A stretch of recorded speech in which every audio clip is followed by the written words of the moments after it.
Welcome to our first talk in our series to celebrate the New York Immigration Coalition's 35th anniversary. I'm Murad Awawdeh, the Executive Director of the New York Immigration Coalition, and I'm joined today with Albert Fox Cahn, the Executive Director of the Surveillance Technology Oversight Project, otherwise known as S.T.O.P. S.T.O.P is an advocacy and legal organization fighting against mass surveillance and highlighting the discriminatory impacts of surveillance on immigrant communities, Muslim communities, the LGBTQIA community, and BIPOC communities at large. Albert and I met over 6 years ago and began working together during the time of the enactment of the Muslim ban back in 2017. We've had many conversations at that time around the discriminatory impacts of post 9/11 surveillance on Muslim Americans, immigrants, and communities of color. So when Albert told me he wanted to found S.T.O.P and become an NYIC member, I obviously was thrilled. Albert and S.T.O.P have been at the forefront of the movement to protect privacy for immigrant New Yorkers, litigating and advocating to abolish systems of mass surveillance. Today, on the 21st anniversary of the U.S. PATRIOT Act, we're sitting down to discuss the impact of this bill and what it's done to immigrant communities across the United States. Only 45 days after the horrific September 11th attacks, the PATRIOT Act was passed under the guise of preventing terrorism and protecting national security. In actuality, what it did was dramatically curtail civil rights of Americans by expanding the spying capabilities of law enforcement and other government agencies. Thanks for joining me here today, Albert. How are you doing? I'm doing well. Thank you so much for having me, Murad. And congratulations again on the 35th anniversary of NYIC. It's an incredible milestone, especially when you look at the tremendous track record of the organization, and really proud of everything you have been doing there to push back against these sorts of abuses. Well, thank you. And thank you for being one of our amazing 200 members here in the state of New York, and for the work that you all are doing, really championing our communities in this arena. So let's just jump right into it. Help us understand the sheer amount of digital surveillance occurring here in New York today, and what does the surveillance web look like? Yeah, it's a bit of a dystopian nightmare at this point. A constellation of tracking tools that can monitor nearly every moment of our lives, whether it's the data collection about how we ride the subway using systems like Omni, whether it's using the tens of thousands of cameras the NYPD has access to monitor where we walk in public, using tools like facial recognition. We see social media becoming the long arm of the law, our data, our posts being harvested to track these once private moments. And we're quickly approaching a New York City that just fundamentally is unrecognizable. We both grew up in New York, and we both grew up in a very different New York. In the New York of my childhood, you could walk for hours, explore the city for days, and remain anonymous. That was one of the defining features of the city. It gave us a space to be ourselves, to explore our passions, and not to have to second guess at every moment who might be looking, who might be recording, and how they might use that data against us. But at this point, whether it's through the public sector surveillance systems, whether it's harvesting social media data, or whether it's the tracking devices we have in our pockets called cell phones, increasingly we live in a city where nothing is private, and where no moment is protected from the threat of government surveillance. Thank you. I was actually thinking back to the moment when I was having a conversation with a friend, and I was like, I really need to buy new sneakers. And then automatically all my ads on my phone, on other social media platforms, were about purchasing sneakers. So it's just funny to see how this web actually impacts our daily lives. What does it mean to be surveilled, and how deep does it go? Well, I mean, when it feels like the companies that are monitoring our behavior to sell us sneakers, to sell us other things, can tap into our private conversations, that's creepy. I mean, it sends chills up your spine. But we know that the danger is far more pronounced than that, because that same data can wrongly lead to an FBI SWAT team battering down someone's front door. It can mean seeing undercover officers being placed in community groups, targeting them for nothing other than their faith.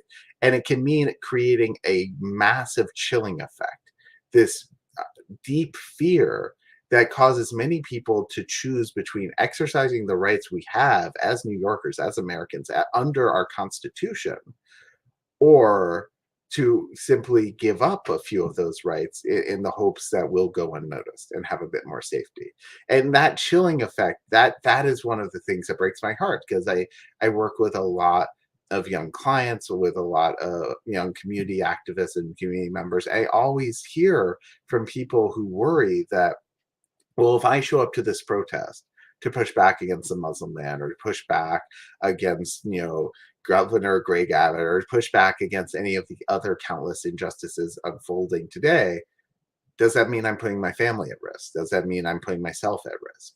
And when we do that, for maybe some of the more privileged amongst us, there isn't that, fear that somehow we'll be targeted for exercising our voice, but particularly for undocumented communities, for Black and Latinx communities, for BIPOC communities more broadly, for those who have been targeted systematically by law enforcement for generations, the risks are far different. And I just fear that surveillance will amplify the threat that NYPD violence and police violence more broadly has always posed to New Yorkers who raise their voice up against dissent. But I mean, this. It's creepy. It's beyond. It's just awful. Like, you must feel it, a bit of it, every day whenever you see the cameras or see these systems that are tracking us. Yeah, no, absolutely. And I think I'm actually thinking back to when one of our member agencies, our American Association, was part of, being surveilled as part of the NYPD's mass surveillance of the Muslim community post 9/11, and actually like trying to infiltrate and having documents that showed their infiltration, not just in the nonprofit that was actually serving the Arab and Muslim community at the time, but also the mosques across Bay Ridge and Astoria.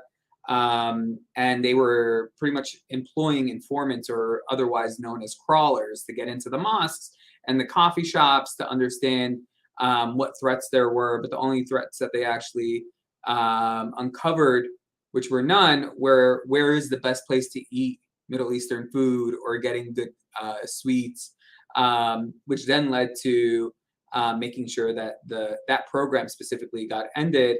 And while it continues in a different name under a different team, it's not as widespread as it was back when they were doing it under the Bloomberg years. And one of the first things that at the time the Mayor de Blasio's administration did was say that they were going to stop that unit, but then it just came back as another name. Yeah. I know we're going to delve into the PATRIOT Act mainly, but I think it's so important to emphasize what you were saying about this program. So this was called the Demographics Unit. It was an NYPD program, and people might think we're talking in hyperbole or exaggerate, but literally the purpose of this program was to map out where Muslim individuals lived, block by block, to figure out where Muslim schools were, where Muslim businesses were, where mosques were, to truly map out religion's activity, simply to treat that religion as a threat. And, as you said, it's not that this didn't lead to many arrests. It's not that it didn't lead to a ton of prosecution. It never gave us a single credible tip. And that's one of the most infuriating things about the post 9/11 surveillance nightmare. We see all of these technologies and surveillance tools and surveillance practices that are shredding the Constitution, but never actually give us anything in return. Well, except for maybe a few good falafel tips. Yeah. And, I have to disagree with some of that unit's assessments on where the best sweet shops are. I'm not going to mention it here, create more beef within the community, but just noting that even their taste was a bit off. So just going into, this conversation, what was the state of surveillance prior to September 11th? Yeah, surveillance in New York goes back as far as we've had a police department. Back before New York City even existed. In the colonial era, we had what were called lantern laws, which required Black and Indigenous individuals to hold a lantern on their body whenever they left the house, simply because the colonists were afraid that groups might gather and rebel against colonial white supremacist control. And that, technology certainly faded, but the mindset didn't. And so we saw explicitly racist units targeting Black organizations in the 20th century, so called Black squads. We saw so called Red squads that would target anarchists and left wing organizers.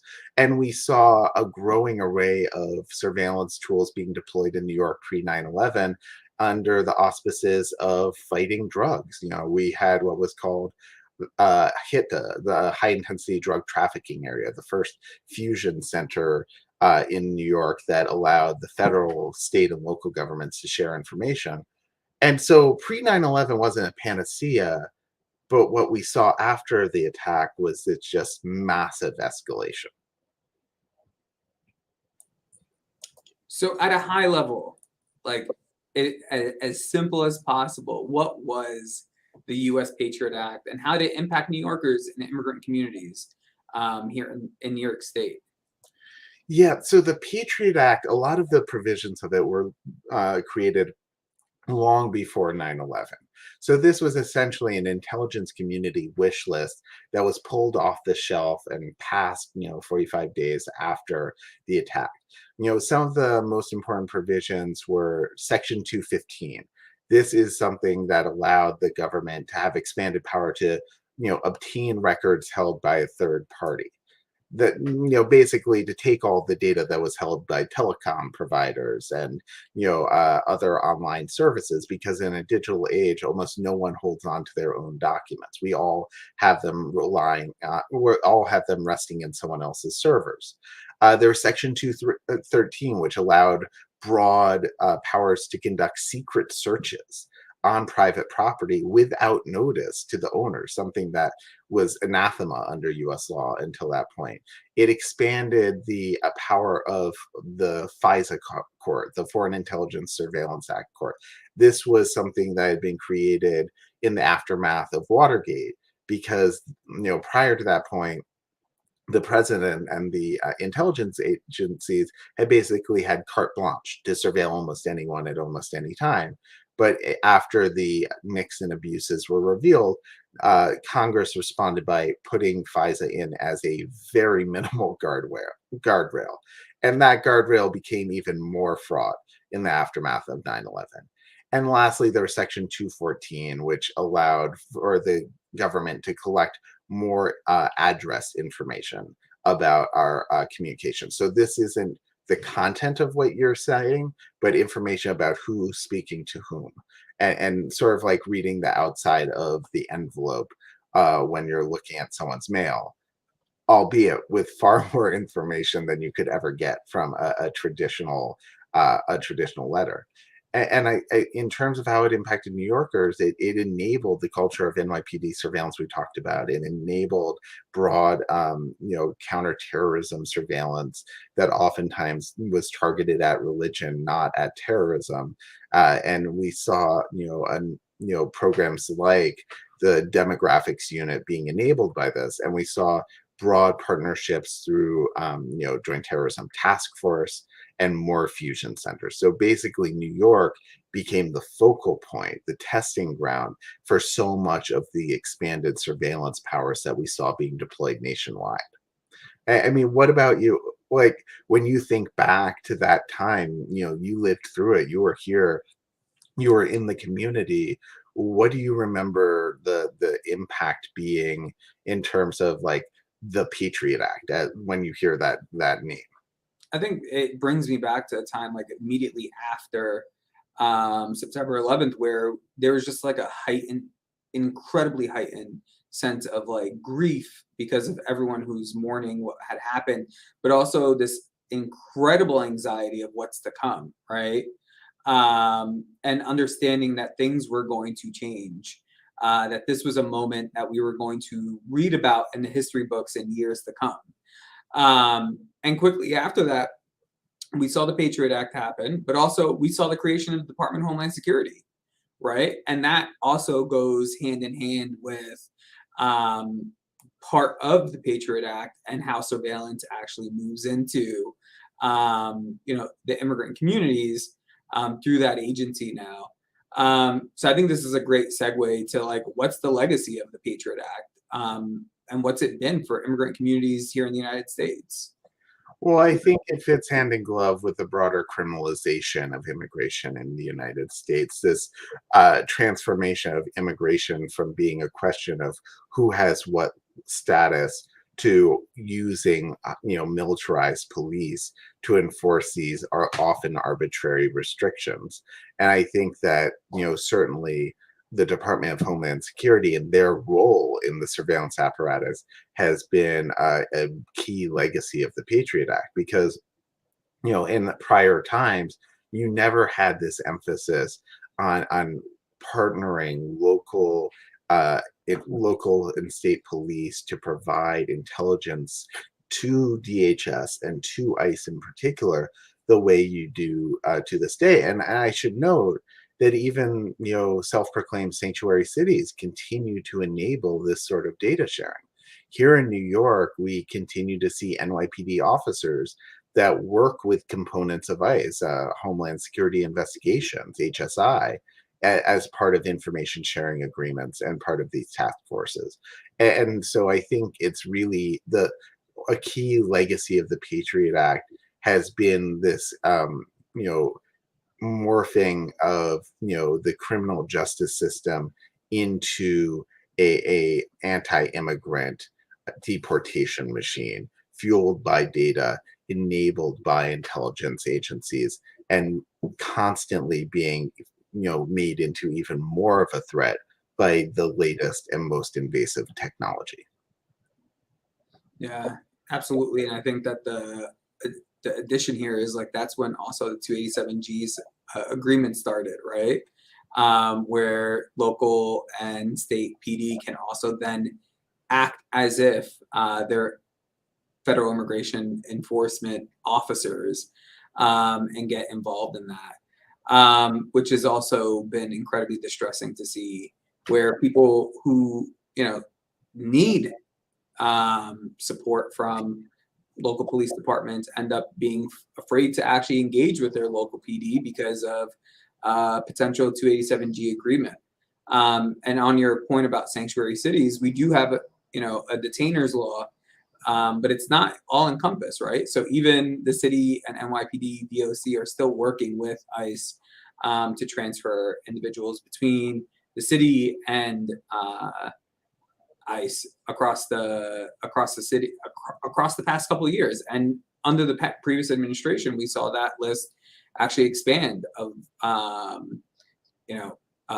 things that would enable the city to transfer people from DOC custody to ICE custody. And I think it's just like, it's kind of stunning when you think about the last 21 years and just the scale of transformation. I mean, each one of these things on its own was really a massive shift. Even the terminology of having a Department of Homeland Security, people didn't talk about the homeland. People didn't talk about things in this term. We didn't even have this mental framework where we turned every single fear into an intelligence matter, and by that into a surveillance matter, and by that into an immigration enforcement matter. But that's been the pathway we were on. And so people always talk about the frog that doesn't hop out of the pot because you slowly raise the temperature. And I feel like things have come beyond a boil. And I think that it's way worse than a lot of us, even in the advocacy space, realize, because so many of the technologies that are being used today, both by local PD and by immigration agencies, we don't see them. We don't know about them. We don't even know they exist. And oftentimes we don't find out about them till years after they first were put in the field. So when we're talking about the history of the Patriot Act and the implications for today, I'm worried that 10 years from now, we'll be coming back for this event and we'll be talking about things that were going on right now, but we didn't find out about until years later. Yeah. Beyond 9/11, have there been other times when surveillance has escalated in the name of national security in the US? I mean, I feel like whenever people are afraid, we turn to surveillance. In the 1950s, there was such deep fear of what communists might do to the U.S. And you had McCarthyism and HUAC, the House Un-American Activities Committee. You had this broad effort by states to do the exact same thing. There are many HUACs, many anti-communist committees and state legislatures all around the country, and you had state police, FBI agents, and more hunting down people for simply exercising their First Amendment right to promote, their own political values. And we've seen it during times of war, such as the broad expansion of surveillance during World War II and during World War I. We saw surveillance being deployed to target Japanese Americans in massive numbers during World War II as part of the historic crime of the Japanese internment, when more than 120,000 Americans were imprisoned by our own government simply for the crime of their ancestry, oftentimes identified using the analog surveillance technologies of the day, things like the US Census, which is why today it's illegal for law enforcement to access that same census data. So I do think this is a recurring history. And I deeply fear that if we don't learn from this episode with the Patriot Act, that if we don't see the ways that it not only undermined civil rights, but failed to actually help us, failed to actually prevent the sorts of harms it claimed to stop, that we'll keep making the same mistake. And if there were, God forbid, another attack tomorrow, I have no idea what absurd surveillance solutions we'd hear peddled by the law enforcement community. I just know that they would be terrifying. I mean, when you think back on the history of all of this, Murad, are there other examples that come to mind for you? Other examples of this for me, I go back to McCarthyism, right? And the hearings and how much of a fluke they were, but specifically in the targeting of people, and how situations that end up in like a really unfortunate circumstance, and what should be seen as a tragedy tend to end up becoming there's always going to be a scapegoat community in that situation. And post 9/11, that became the Muslim community at large.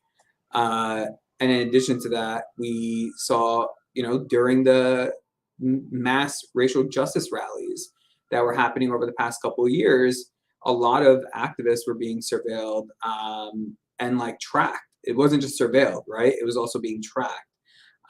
So I think for me, that has nothing to do with, fighting for justice does not equate a national security threat unless national security means you have to continuously have systems of oppression, literally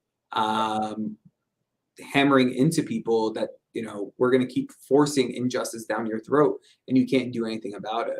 But I don't think that's I don't think that's a departure. I think that's the norm, because as long as we've had the intelligence state, we've seen it treat those who dissent and those who call out for justice as a threat. Like you said, during the historic BLM movement in 2020 and the campaigns for racial justice, we saw almost every single tool that had been purchased in the name of combating terrorism being targeted at protesters. We saw drones being flown over major cities. We saw facial recognition being used allegedly to target a major protest leader here in New York, Eric Ingram, who not only was targeted for arrest for using a bullhorn at a protest, targeted for arrest just for a bullhorn, but then he had his entire block shut down by officers. Like, it was a clear pattern of abuse during 2020. But then you look historically, and every time we saw a major civil rights movement in the 20th century, we saw the intelligence community there in the shadows, listening, targeting them as a threat.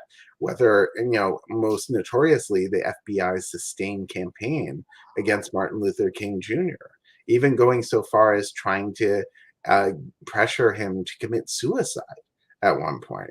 These things sound beyond belief, but it truly is the nature of how the intelligence community has acted, prioritizing stability and muting dissent in the name of a democracy that they actually are sabotaging. And with that, I'll get off my soapbox. No, I hear you. And then one thing that I do want to note is how this surveillance technology is used in a haphazard way, specifically targeting Black and brown bodies, right?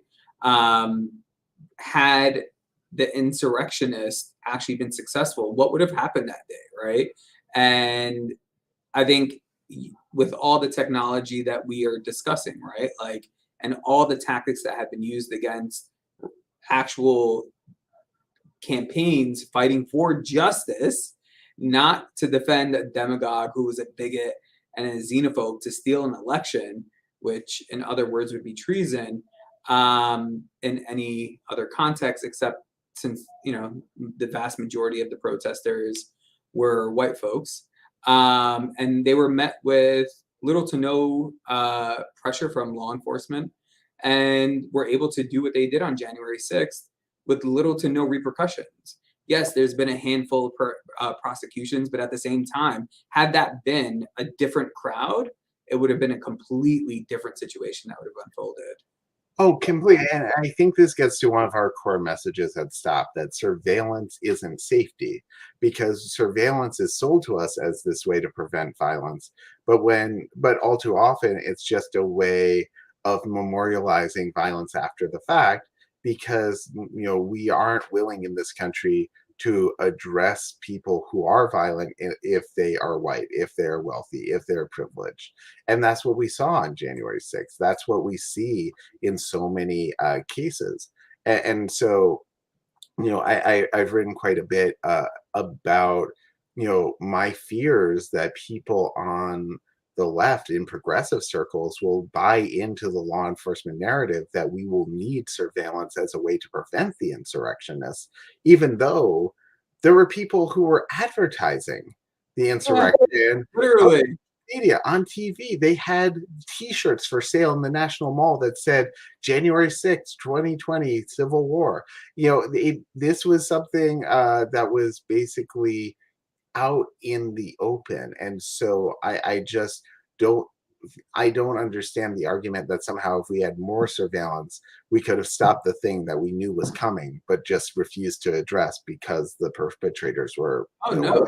Republicans. The technology allegedly is there, right? Like, that's what they have always said, and that's why they need it to surveil domestic issues. Specifically, the largest threat in the United States is domestic white nationalism, right? And that is getting little to no actual traction within law enforcement, because it doesn't make sense to them to do that when they continuously over policing and over investigating, over surveilling Black and brown communities across this country, right? And not just nationally, in New York specifically. So we don't have many insights to just how targeted and biased the NYPD surveillance was. But, the NYPD's Office of the Inspector General released a report on this back in 2016. And they found that in the intelligence communities, in the intelligence cases that they reviewed, 99% of them, 99, were targeted, or sorry, 95% rather, almost as bad, were targeted at Muslim individuals and institutions. 95%.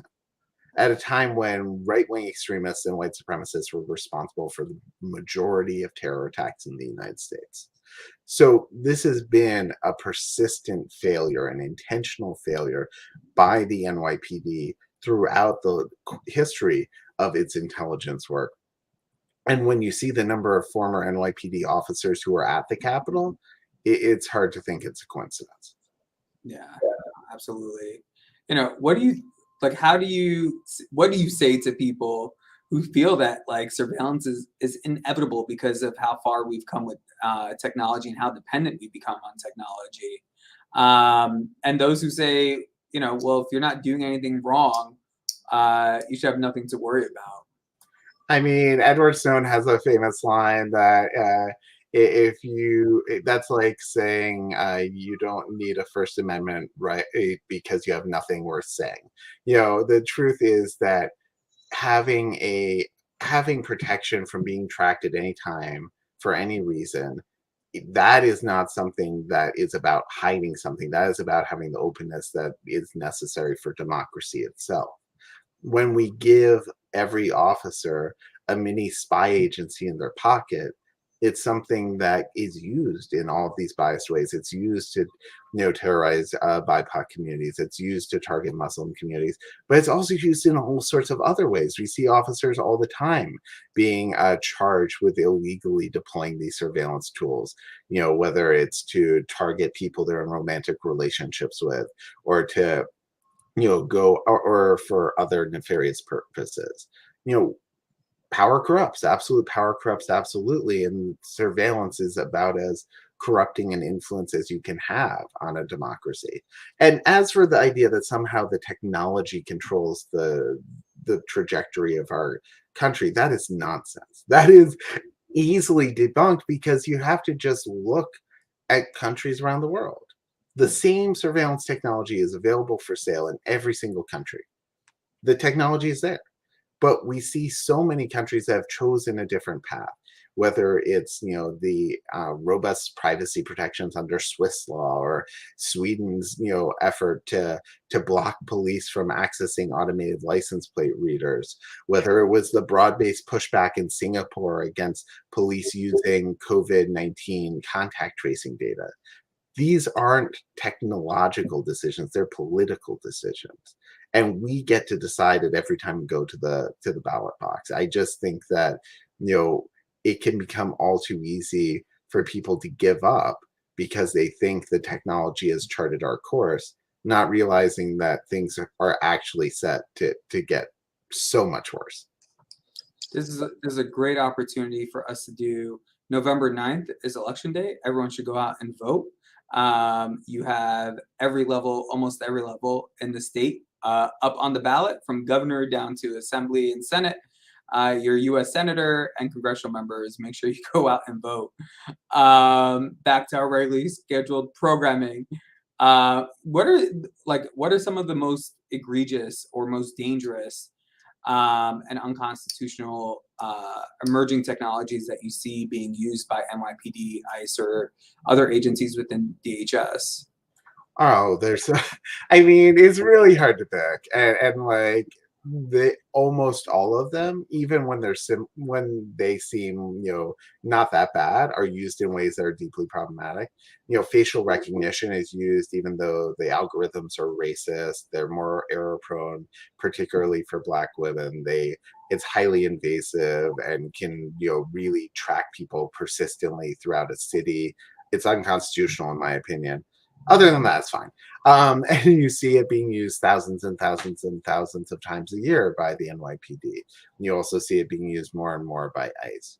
We see also these novel legal tactics. It's not always just about how the technology changes. Sometimes it's also about how the legal system interacts with that technology. So one example is something called the geofence warrant. A traditional warrant, you go to a judge, you say, hey, Your Honor, I have probable cause that Murad's up to no good. Let me get a warrant to get his information. And the judge gives you a warrant, and then you're on your way. With a geofence warrant, it's different. Instead of getting one person's information, you're getting information for literally every single user of a service within a given area. So that could mean every Google user in a single room or in an entire city. And we've seen some of these warrants that can capture tens of thousands of people's data through one court order. And so that, to me, is one of the most chilling examples. because you can easily imagine how it can be used to target protesters, as it was during the BLM protests in 2020. You can imagine it being used to target reproductive care. You can imagine a geofence warrant that just targets a specific, Planned Parenthood clinic. But you can also imagine it being used to target religious communities, to target a mosque out for Friday prayers, or to target, different hubs of immigrant communities. And these tools, for me, are just blatantly incompatible with democracy. What does it mean to be a sanctuary city or a sanctuary state when technologies are being deployed against New Yorkers like this every day? It means doing a lot better than we are. I mean, I think we would both agree that no matter what, no matter how you define a sanctuary city, it's a lot more than what New York has pulled off, right? Because it's not just saying that you can't actively enforce immigration matters with your local police. It doesn't just mean a detainer law.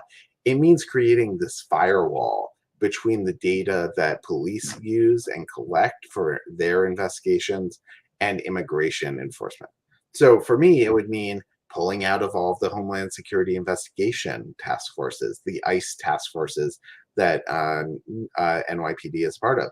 It would mean pulling out of fusion centers that are sharing information with ICE. It would mean changing New York's fingerprint database. So anytime someone's arrested, New York, the NYPD will run their fingerprints through a database, which is run by the state police, and that'll go to a database run by the FBI, and that will be accessible to ICE. And these are all conscious design choices we have made. And we could do better, and we could choose a different path, and we could actually start to make sure that the data we collect isn't provided to immigration officials, particularly as we see this push for smart cities, technologies that collect even more data about more of us.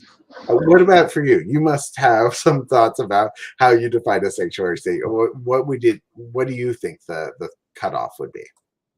I think that it gets super deep within the data realm, right? Like making sure that no data from the state is being transferred, and I'm saying the state at that level because everyone feeds into other systems, right? So making sure that the systems below it aren't feeding beyond it, and that for you, if you're an immigration enforcement agency and you need data, that you're actually getting a judicial warrant for it, right?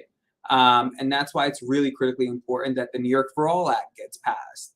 And, thinking back to a couple of different bills at the city level, which we've worked on, right, together, Albert, what are some of the reforms that you think can help us at the local level and state level that can actually help curtail some of the surveillance we've been talking about? Well, a lot of the technologies that we're talking about, they are only legal because our state and our city allow it, and they could be outlawed tomorrow if we chose. So, yes, passing New York for all and banning our government here in New York from sharing information with ICE. But going further, banning things like geofence warrants that are so often targeted against, which are so ripe for being targeted against, protests and, abortion access, banning things like police purchases of data, banning, some of the broader tools that are used to monitor social media, banning facial recognition and beyond. There are literally dozens of technologies that are being deployed in our name almost every single day that are either biased or too invasive to be constitutional or just a waste of money. And I think that for far too long, elected officials have been, really asleep at the switch. They haven't been willing to stand up to the NYPD that when these tools are used. And so I think that it's long past time that we move forward with a lot of these bans and start to really make clear that in a democracy, it's up to the elected officials, to the public, not to the police to decide which surveillance tools we use. So I know we have a limited amount of time, but I do have a question that I think is interesting. from the audience asking if we can talk about more about the increasing surveillance, which actually doesn't keep communities safe, and how that connects to the state drumming up this notion of rising crime and then using it to justify increases to police departments. And I would add other networks associated with police departments, right?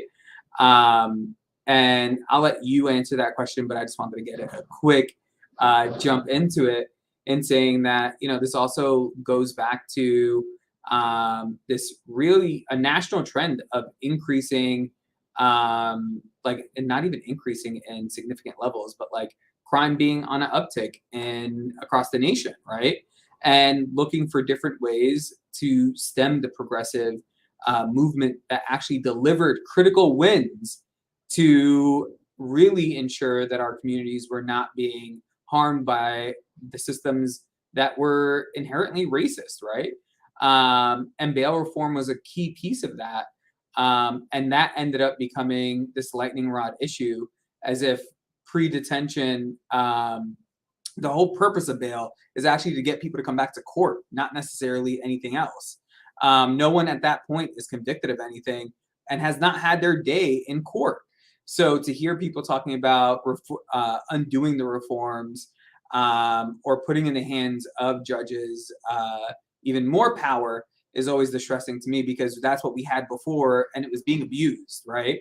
People were being held on egregious bails that they could never have met, and pretty much languished in local prisons like at Rikers Island. So I think for us to really talk about quote unquote rising crime, we have to talk about what are the socioeconomic impacts that we want to address in this moment so that we can actually stem everything so that people have what they need to succeed and to thrive in their lives. And I think that the increased use of surveillance, be it on the subway, be it through other means on the street, it's not actually stemming anything. We've had the highest police budget here in New York City just passed. Even more additional dollars are coming in from the state. More police on the subways, more police everywhere pretty much, and more surveillance. And that has not, to people's counter arguments, like we need more police, we need more of this, more cameras. But that's already been done this year. And we're seeing that folks who actually need real supports are not getting it. And that's leading to incidences in the public realm. But I'll kick it to Albert to see if he has anything to add. Yeah, 100% agree with all of that. And let's be clear, cameras are about perception, not reality.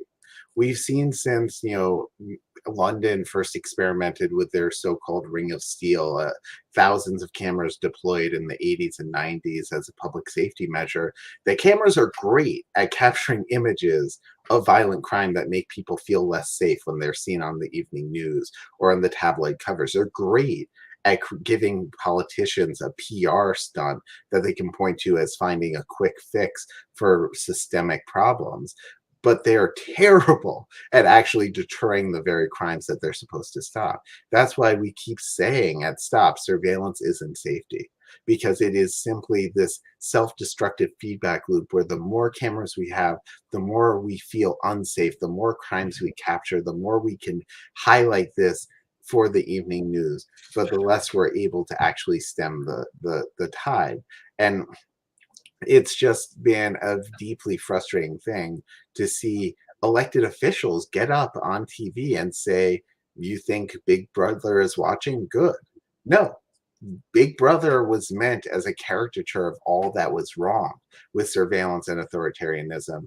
It is not a model for public safety, and it's certainly not a model for any city I would want to live in. All right, we're at time, but I have one final question for you. What's S.T.O.P's top legislative priority between now and the 22nd anniversary of the PATRIOT Act? All right, I can't choose just one, so I will cheat and go with banning facial recognition and ending geofence warrants. We have bills both in New York City and New York State that will do just that. And if folks want to learn more about that, they can check out our website at stopspying.org. not the most subtle branding. And also, if you want to join us in saying surveillance isn't safety, we actually have a t-shirt sale right now at bonfire.com/stopspying, trying to get that message out there that the cameras are a distraction, not a real protection. Well, first, thank you so much, Albert, for joining us today. And thank you all for streaming and joining us virtually to learn more about this critical moment in time and making sure that we're all stepping up in different ways. And a way you can do that is by following us on social media. It's in the streamer on the bottom. All of our channels are at the NYIC. And you can also follow Stop at Stop Spying New York. NY, I believe. Stop Spying. It's scrolling back around. Stop Spying NY, yeah. Stop Spying NY. Thank you so much. We have a series of conversations that are going to be part of our celebrating our 35th anniversary. I hope you subscribe to our newsletter so you get all the up-to-date information. And thank you so much for joining us. Have a good night. Thank you, everyone.